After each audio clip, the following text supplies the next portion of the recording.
Hello दोस्तों, मैं हूं मदन राठौर। आपके अपने यूट्यूब चैनल स्टडी सेंटर 96 में आपका स्वागत है। तो डेली करंट अफेयर्स का यह हमारा एपिसोड नंबर 16 है, जिसमें हम बात करेंगे 3 अगस्त 2024 से संबंधित 10 महत्वपूर्ण करंट अफेयर्स के प्रश्नों पर। जिसमें पहला प्रश्न है कि निम्नलिखित में से किस एक्सप्रेसवे को उत्तर प्रदेश के पहले सोलर एक्सप्रेसवे के रूप में विकसित किया जा रहा है। जिसके विकल्प हैं Yamuna expressway, Ganga expressway, Purvanchal expressway, Bundelkhand expressway. तो इसका सही उत्तर हो जाएगा ऑप्शन डी, बुंदेलखंड एक्सप्रेसवे को उत्तर प्रदेश के पहले सोलर एक्सप्रेसवे के रूप में विकसित किया जा रहा है। इसकी जो अन्य विकल्प हैं जैसे यमुना एक्सप्रेसवे, तो इसकी जो लंबाई है 165 किलोमीटर है और यह ये यमुना एक्सप्रेसवे है, ये ग्रेटर नोएडा को आगरा से जोड़ता है। ये नाम याद रखना है। जो गंगा एक्सप्रेसवे है, इसकी जो लंबाई है वो 594 किलोमीटर है। ये उत्तर प्रदेश के पश्चिमी हिस्से के जो मेरठ जिला है उसको प्रयागराज से जोड़ता है। ये नाम याद रखने हैं। और जो पूर्वांचल एक्सप्रेस है ये गाजीपुर को लखनऊ से जोड़ता है। तो ये नाम याद रखने हैं। अब बात करते हैं अगले प्रश्न पर कि हाल ही में किस राज्य के मथानिया मिर्च को जीआई टैग दिया गया है। जिसके विकल्प हैं उत्तराखंड, राजस्थान, उड़ीसा, उत्तर प्रदेश। तो इसका जो सही उत्तर है वो है राजस्थान। जो राजस्थान है इसके मथानिया मिर्च को अभी हाल ही में जीआई टैग दिया गया है। जो इसके अन्य विकल्प हैं उत्तराखंड, तो उत्तराखंड को इससे जोड़ सकते हैं कि अभी हाल ही में जीईपी ग्रॉस इन्वायरमेंट प्रोडक्ट इसको लागू करने वाला पहला राज्य बना है। और जो उड़ीसा है अभी हाल ही में हमने बात की थी कि जो दुनिया की पहली ब्लैक टाइगर सफारी जो बन रही है वो हरियाणा नहीं, उड़ीसा जो दुनिया की पहली ब्लैक टाइगर सफारी बन रही है वो उड़ीसा में ही बन रही है। और उत्तर प्रदेश को हम जोड़ सकते हैं कि अभी हमने बात की थी कि यहीं पर कौशाम्बी में, तो कौशाम्बी में क्या हुआ था कि महात्मा गौतम बुद्ध की 51 फीट ऊंची कांस्य की प्रतिमा स्थापित की जा रही है। अब बात कर लेते हैं राजस्थान से संबंधित कुछ महत्वपूर्ण तथ्यों पर। जो राजस्थान है इसका जो गठन हुआ था वो 1 नवंबर 1956 को हुआ था। इसकी राजधानी जयपुर होती है। इसका क्षेत्रफल, जनसंख्या छोड़ भी सकते हैं। इसमें जो कुल जिले हैं 150 जिले हैं। और जो राजस्थान इसका प्राचीन जो नाम है मरकांतर राजपुताना इसका प्राचीन नाम है। और इसका जो उच्च न्यायालय है वो जोधपुर में स्थित है। साथ ही हम ये भी पॉइंट याद कर सकते हैं कि जो इसका राजकीय पशु है वो चिंकारा है। और जो इसका राजकीय पुष्प है वो रोहिड़ा के फूल हैं। और जो इसका राजकीय वृक्ष है वो खिजड़ी का है। और जो इसका राजकीय नृत्य है वो है घूमर। साथ में हम ये भी याद कर सकते हैं कि जो राजस्थान है इसमें लोकसभा की जो सीटें हैं वो 25 हैं। और जो राज्यसभा की सीटें हैं वो 10 हैं। और जो विधानसभा की सीटें हैं वो 200 हैं। तो ये सीटें बहुत ही इम्पोर्टेंट है, ध्यान रखना है। अब बात करते हैं अगले प्रश्न पर कि हाल ही में भारत ने पेरिस ओलंपिक 2024 में हॉकी खेलों में ऑस्ट्रेलिया को 3-2 से हराया है। हॉकी स्पर्धा में ओलंपिक खेलों में ऑस्ट्रेलिया पर भारत की यह जीत कितने वर्षों के बाद मिली है। इसके विकल्प हैं 32 वर्ष, 42 वर्ष, 52 वर्ष, 62 वर्ष। तो इसका जो सही उत्तर है ऑप्शन सी, 52 वर्ष के बाद जो भारत है, भारत को ओलंपिक में ऑस्ट्रेलिया पर जीत मिली है। तो इससे पहले जीत कब मिली थी? तो इससे पहले यह जीत 1972 में, 1972 के ओलंपिक खेलों में भारत ने ऑस्ट्रेलिया को हॉकी के खेल में हराया था। बात करते हैं अगले प्रश्न पर कि हाल ही में किस मंत्रालय ने कक्षा 6 से कक्षा 8 तक के छात्रों के लिए बैगलेस दिनों के लिए दिशा निर्देश पेश किए हैं। जिसके विकल्प हैं महिला एवं बाल विकास मंत्रालय, स्वास्थ्य मंत्रालय, रक्षा मंत्रालय, शिक्षा मंत्रालय। तो इसका सही उत्तर हो जाएगा शिक्षा मंत्रालय। शिक्षा मंत्रालय ने ही दिशा निर्देश अभी हाल ही में जारी किए हैं। ये भी बात कर लेते हैं कि जो हमारी राष्ट्रीय शिक्षा नीति है 2020,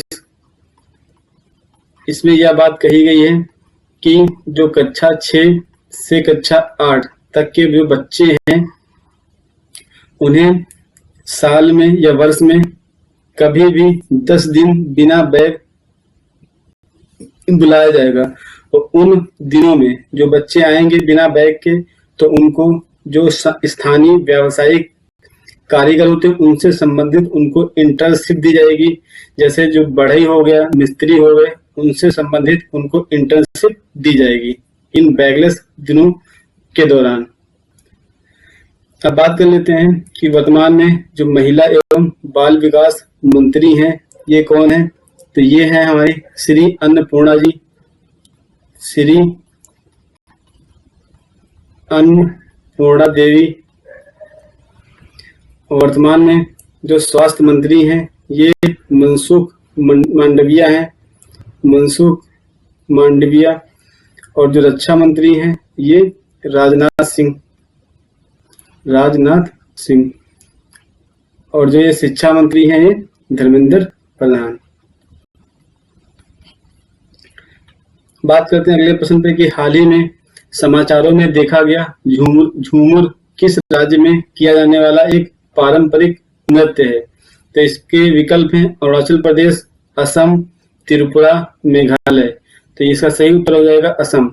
जो झूमर है ये असम का एक पारंपरिक लोक नृत्य है। अब हम बात कर लेते हैं कि भारत के उत्तर पूर्वी राज्यों से संबंधित कुछ महत्वपूर्ण लोक नृत्यों पर। जो यहाँ पे दिया है कि मुखौटा नृत्य और साथ में युद्ध नृत्य, ये अरुणाचल प्रदेश के लोक नृत्य हैं। और जैसे राखाल नृत्य, नटराज, महारास, राखत, ये सभी मणिपुर के लोक नृत्य हैं। लाहो बांग्ला मेघालय के लोक नृत्य हैं। खानटम, पावपिला, चेरोकान, ये मिजोरम के लोक नृत्य हैं। चुओंग, खैवा, लीम, नुरालीम, ये जो हैं ये नागालैंड के लोक नृत्य हैं। जिसमें से जो इम्पोर्टेंट है, महत्वपूर्ण है, ये हमारा बिहू हो गया, बिछुआ, नट पूजा, महारास और खेल गोपाल, ये जो सभी हैं ये असम के महत्वपूर्ण लोक नृत्य हैं। बात करते हैं अगले प्रश्न पे कि सुप्रीम कोर्ट के आदेश के बाद SC/ST आरक्षण में कोटा के अंदर कोटा अर्थात सब कोटा निर्धारित करने वाला भारत का पहला राज्य कौन बन गया है। जिसके विकल्प हैं राजस्थान, महाराष्ट्र, तेलंगाना, उड़ीसा। जिसका सही उत्तर है तेलंगाना। जो पहला राज्य बन गया है वो तेलंगाना है। जैसे राजस्थान है, महाराष्ट्र है, उड़ीसा, तो महाराष्ट्र को हम जोड़ सकते हैं कि महाराष्ट्र में अभी हाल ही में लड़का भाव योजना शुरू की गई थी। और जो राजस्थान है इसको हम जोड़ सकते हैं कि अभी हाल ही में जो प्रधानमंत्री जी ने मन की बात की थी तो वो वहां पर उन्होंने कुल्हाड़ी बंद पंचायत अभियान का जिक्र किया था। तो जो कुल्हाड़ी बंद पंचायत अभियान था, तो यहाँ के जो स्थानीय लोग थे उन्होंने जंगल में कुल्हाड़ी न ले जाने की शपथ ली थी, ताकि जब जंगल में कुल्हाड़ी को लेकर नहीं जाएंगे तो वहां के जंगलों को काट नहीं सकेंगे, जिससे वहां का क्षेत्र हरा भरा होगा और एनवायरनमेंट को और बेहतर करने में आसानी होगी। जैसे उड़ीसा हमने अभी हाल ही में जिक्र भी किया था कि जो विश्व की पहली ब्लैक टाइगर सफारी बन रही है उड़ीसा में ही बन रही है, उड़ीसा के मयूरभंज जिले में बन रही है। अब बात कर लेते हैं अगले प्रश्न पर कि वर्ल्ड वाइड वेब दिवस कब मनाया जाता है। तो यह इसके विकल्प हैं 1 अगस्त, 2 अगस्त, 6 अगस्त और 9 अगस्त। तो इसका सही उत्तर हो जाएगा 1 अगस्त। तो जो वर्ल्ड वाइड वेब दिवस मनाया जाता है इसलिए क्योंकि इसका आविष्कार हुआ था इंटरनेट का, और उसके और विकास के लिए 1 अगस्त को वर्ल्ड वाइड वेब दिवस मनाया जाता है। इसकी स्थापना 1989 में हुई थी और टिम बर्नर्स ली ने की थी। तो ये भी हमें ध्यान रखना है कि जो वर्ल्ड वाइड वेब है इसकी स्थापना 1989 में हुई थी और टिम बर्नर्स-ली ने की थी। और जो 2 अगस्त है, 2 अगस्त को हम मनाते हैं विश्व अर्थ ओवरशूट दिवस मनाते हैं। और जो 6 अगस्त है उस दिन मनाते हैं हिरोशिमा दिवस। और जो 9 अगस्त है इस दिन मनाते हैं नागासाकी दिवस। तो ये भी ध्यान रखना है। ये वर्ल्ड वाइड वेब से संबंधित जानकारी है जिसमें बताया गया है कि 1 अगस्त को मनाते हैं वर्ल्ड वाइड वेब दिवस। साथ ही इसकी स्थापना जो हुई है 1989 में हुई है और इसकी किसने स्थापना की है? टिम बर्नर्स-ली ने इसकी स्थापना की है। और जो विश्व की पहली वेबसाइट आई है वो 1991 में, ये ध्यान रखना है। अब बात करते हैं अगले प्रश्न पे कि कौन सा देश कृषि अर्थशास्त्रियों का अंतरराष्ट्रीय सम्मेलन आयोजित करता है? जिसके विकल्प है जापान, ऑस्ट्रेलिया, अमेरिका, भारत। इसका जो सही उत्तर हो जाएगा वो ऑप्शन डी, भारत कृषि अर्थशास्त्रियों का अंतरराष्ट्रीय सम्मेलन आयोजित करता है। अब बात कर लेते हैं अन्य विकल्पों पर। जापान की राजधानी देख लेते हैं, टोक्यो। तो जापान की जो 4 द्वीप हैं, बड़े द्वीप, होक्काइडो, होन्शु, शिकोकू, क्यूशू, जिनमें से होन्शु सबसे बड़ा है और उसी होन्शु द्वीप पर यह टोक्यो स्थित है। ऑस्ट्रेलिया की राजधानी कैनबरा है और अमेरिका की राजधानी वाशिंगटन डीसी है जो पोटोमैक रिवर नदी पर स्थित है। और जो कृषि अर्थशास्त्रियों का अंतरराष्ट्रीय सम्मेलन हो रहा है ये नई दिल्ली में आयोजित हो रहा है और ये भारत में 66 साल के बाद आयोजित हो रहा है। और यहाँ पर 75 देशों से 740 सदस्य भाग लेंगे। और जो इसकी थीम है, जो इसका विषय है, वो टिकाऊ कृषि खाद्य प्रणालियों की ओर परिवर्तन रखा गया है। तो ये भी ध्यान रखना है थीम। बात करते हैं कि हाल ही में अंशुमान गायकवाड़ का निधन हो गया है। वह किस खेल से संबंधित है? जिसके विकल्प हैं फुटबॉल, निशानेबाजी, क्रिकेट, हॉकी। तो जो अंशुमान गायकवाड़ हैं ये क्रिकेट से संबंधित थे। ये हैं अंशुमान गायकवाड़ जिनका हाल ही में निधन हो गया है। ये गुजरात के वडोदरा के रहने वाले थे। ये ध्यान रखिए कि किस राज्य से संबंधित थे? ये गुजरात से संबंधित थे।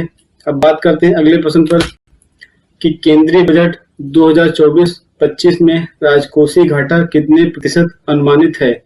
इसके विकल्प हैं 3.9%, 4.9%, 5.9%, 6.9%। इसका सही उत्तर हो जाएगा ऑप्शन बी। जो केंद्रीय बजट 2024-25 है उसमें राजकोषीय घाटा जो अनुमानित है वो 4.9% है। ये आगामी परीक्षाओं के लिए बहुत ही महत्वपूर्ण प्रश्न है, बहुत ही महत्वपूर्ण प्रश्न है। 4.9% राजकोषीय घाटा अनुमानित है। तो यह हमारी रही आज की वीडियो। अगर मेरी यह वीडियो आपको अच्छी लगी हो तो वीडियो को लाइक करें और वीडियो को अधिक से अधिक शेयर करें। हमारे चैनल को सब्सक्राइब करें। जय हिंद दोस्तों।